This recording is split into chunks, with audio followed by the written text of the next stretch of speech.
And now, it's time for another Dice Tower review with Tom Vasel. It's very safe to say that one of the most popular games, if not the most popular game that's currently on the market amongst people who enjoy the designer-type games, is Pandemic. We just did the Dice Tower's People Choice Awards for 2014, and Pandemic was number one on the list, and it wasn't a close contest. It really came in well. The idea of working together to stop epidemics from taking over the globe, especially in light of today's news with the Ebola, that's something that people are really interested in. Well, they came out with a dice game of the same game called Pandemic: The Cure. This says extra strength dice game.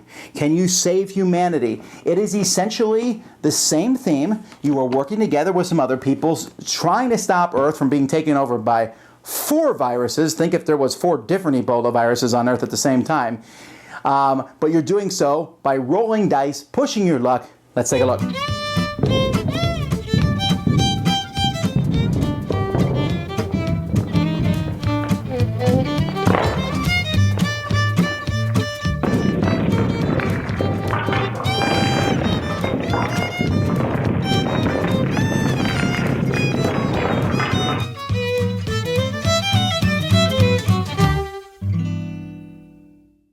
Here's the board, which really could have been a board, but it comes in different pieces. This is like a plastic ring. It's kind of weird. It's broken into 2 parts, but you never take them apart, and they fit in a box together. So I guess that was just a production thing.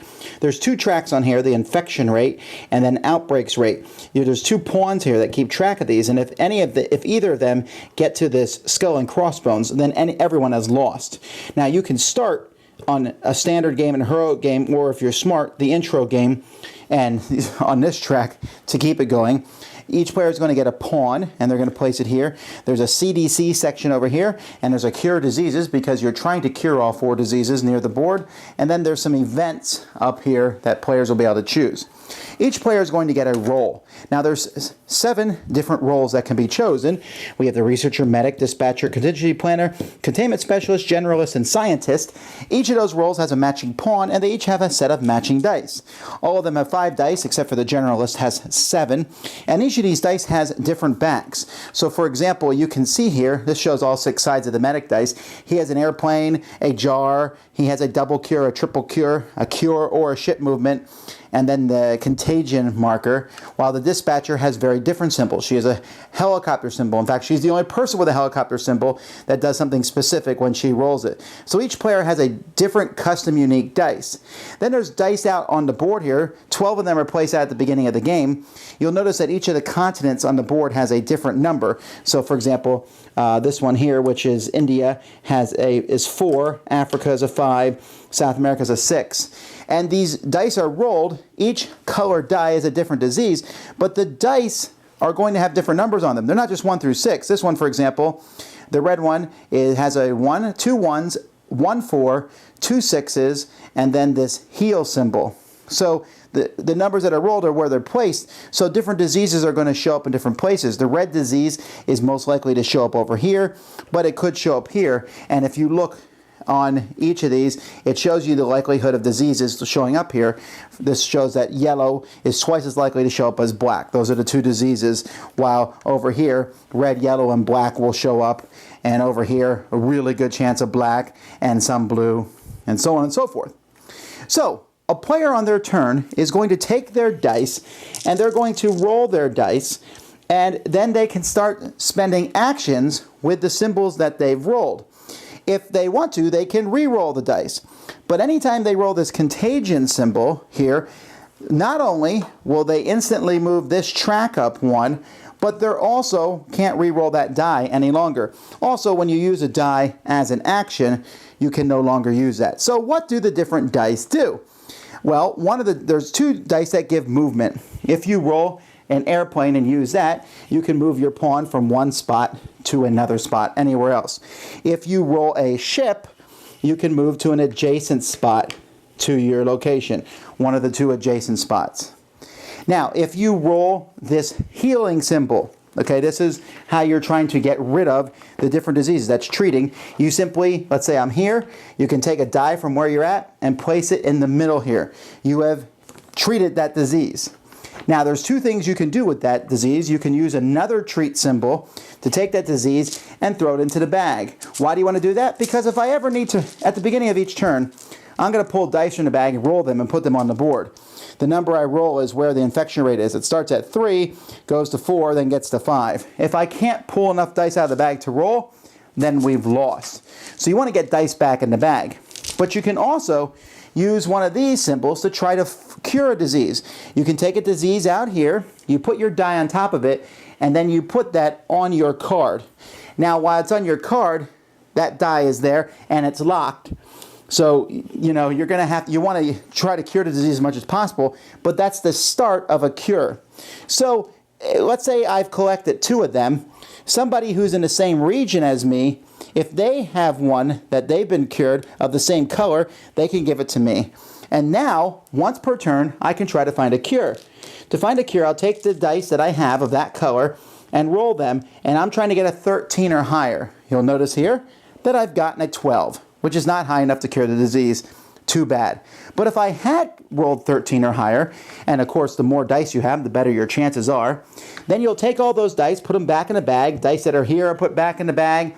In the middle are put back in a bag, and we'll take one of those dice and place it on the cured disease card over here. You cure all 4 diseases, you win the game. Now that sounds easy, but the problem is that, like I said, at the end of your turn, you're pulling dice out of the bag and rolling them and moving this track. But the bad thing about this track is every time it passes one of these points here, then there is an epidemic. When that happens, all the dice that are in here plus the dice that are shown here. So let's say we had treated 3 diseases, we passed it, we'd have to pull out 3 more dice, we would roll all those and place those. Now hopefully you rolled some pluses here, because those go to the CDC, and those can be used and spent to use very helpful events, like this mobile hospital. Each turn you enter a new region. This turn you move an infection die, it goes right to the treatment center. Or rumors, you can return a die to the infection bag instead of rolling it before rolling for an epidemic or to infect regions. So different things you can do with these dice that go over here. If you see there's 3 black dice here and 1 blue die, if another black die, if more than 3 dice of one color go into region, then there is an outbreak. We'll move the outbreak dial up 1, and the extra dice possibly go to the next section.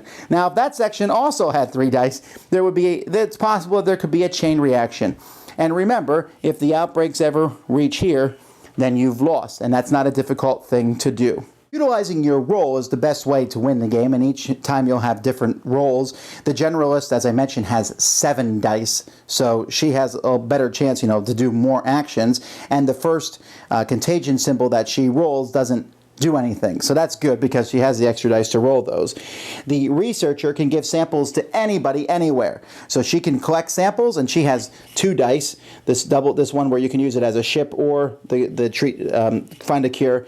She can use that, and then she can throw those to anybody else. She'll probably, if this scientist is in the game, give them to the scientist, who also has a double cure, because the scientist can add 2 to the total of their roll. Which means technically the scientist can find a cure with only 2 dice, but very difficult. The medic is your guy who can go around and treat everything. He has a double treat and a triple treat. He's going around and just chucking dice off the board. That's his job. The dispatcher gets a helicopter, which they can save and use to move any number of people from one area to any other area. So she can move people around, and if she's in the same region as somebody, she can move them to another spot for free. The containment specialist can get rid of dice from the treatment center. That's the stuff that's inside the middle of the ring. Get them back in the bag. And then the contingency planner here, he can actually roll these plus symbols and put them on the CDC so that you can use the different events that come up over the course of the game. Anyhow, that's basically it. Cure 4 diseases, you win. You run out of dice to play, or either of these tracks gets to the skull, you lose. This game is obviously going to be of interest to many people because it's a cooperative game. People like games where they work together. And in this game, I personally have an affinity towards parts of it because it comes with custom dice. And not just some custom dice, all the dice are different. And I really enjoy that, how each person has their own dice. And the faces on my dice are different than yours. And it's sometimes subtle, sometimes obvious, but it's pretty cool in that way. And even the dice, the disease dice I call them, they're not your typical 1 through 6 sided dice. That's cool. And so when you roll, there's averages of where those dice should go, but you're never sure which dice you're going to pull from the bag and where they're going to go. Very entertaining how that works, and I'm a big fan of the custom dice and the custom characters, and I really enjoy all the characters, and I think they're all fairly equal. I kind of am akin to the medic. I like to go around and cure stuff, but at the same time, I think they're all useful, and if I got any one of those roles, I wouldn't say, oh, I don't like this role. They're all pretty neat and have some cool things. Now, the game itself is going to be compared to Pandemic. There's no way around that, the board game versus the dice game. And so let me quick do a summary of that. I think that there's more strategy and tactics in Pandemic over the dice game. There's a whole tactical board feel in this one. You know, you're saying, I can move from this location to this location. And the other one, you were trying to figure out where to go. Logistics and moving around the board was a much bigger deal. It's more simplified here. And there's also, I think the board game had more of an impending sense of doom. This one has an impending sense of dice. And this has a push your luck element to it, in which you can keep rolling the dice, trying to get that roll that you desperately need, but you might roll more of those symbols, which cause you to lose. And I've seen it happen more than once in games that I played. However, a benefit to this game is the alpha gamer syndrome. An alpha gamer is what we call somebody who, when you play a cooperative game, he tells everybody what to do. Now, that player in this game could still tell everybody what to do, but at least he won't probably grab your dice and roll them. You can roll your own dice and do your own stuff with your dice. And I think just the simple, actual tactical thing of you picking up your dice and rolling them gives you some more power, in a sense, the ability to do your own special actions. Other than that, the theme of the game, it's a little sparse, maybe, but it still comes through, and I don't know, I like the game. Don't get me wrong, the game is a very fine game. I think Pandemic is the better game, and I don't know that there's a need for me to have two. I think this one's cool, and I would be very glad to own it. It's excellent. It's kind of like, though, Pandemic in a different form, and it's not like it's a cool short version of Pandemic. Well, it is shorter, but it's more of like a sister game in a sense. And they're both doing the same things, and they're going to be compared no matter what. I think if I had 2 players, I'd always play Pandemic the Cure. 3 players, I go back and forth. 4 players, I'd probably always play Pandemic. And maybe that's where the difference is in the number of players. As it is, I think it's a great production value. I think the components are great. The dice are great. The game is solid. It's not earth-shattering. It's not new, but that's not necessary either. It's just different. And if that's something you're looking for, I think you'll enjoy this. And I'm pretty sure a lot of people are going to love it, just like they loved the base game. Dice Tower Judgment. Approved! Thanks so much for watching the Dice Tower videos. Find more great videos and reviews, as well as our top-rated audio podcast at Dicetower.com. You can also find other great shows at DicetowerNetwork.com. I'm Eric Summerer, and you've been watching The Dice Tower. The Dice Tower is sponsored by Cool Stuff Inc., where you can find great games for great prices. Cool stuff in stock. Check them out at CoolStuffInc.com. Shut the door.